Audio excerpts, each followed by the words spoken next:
Hawa ni watu wenye sehemu kubwa zaidi za miili yao. Ukweli ni kwamba binadamu wote wana mwili unaofanana, lakini kuna watu wachache ambao sehemu moja ya mwili wao ni si ya kawaida au imevuka mipaka. Nikki Stobeli. Jamaa huyu anafahamika kuwa na ulimi mrefu zaidi kuliko binadamu yeyote duniani. Urefu wake ni zaidi ya sentimita 10. Anaweza kugusa pua, kidevu na hata jicho. Rekodi hii imethibitishwa rasmi kuwa Nikki Stobeli ni binadamu mwenye ulimi mrefu zaidi duniani. Mehmet Oziriki.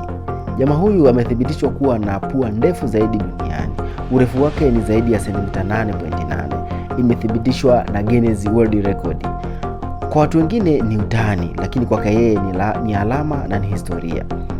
Victoria Wright ana taya kubwa kutokana na hali adimu inayofahamika kama Danos syndrome, inasababisha taya kuwa kubwa kuliko kawaida.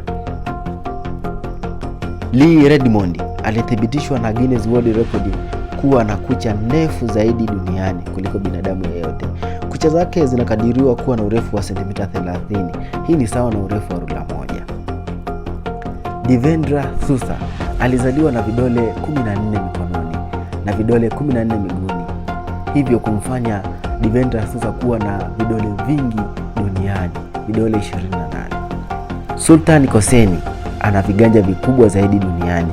Kiganja kimoja ni karibu ukubwa wa uso wa mtoto. Ukuaji wake ulitokana hasa na matatizo ya homoni. Watu hawa hawakuwa wakitafuta umaarufu, lakini miili yao iliwalazimisha dunia kuwatazama kitofauti. Muda mwingine upekee si udhaifu, na wakati mwingine ni rekodi inayotembea.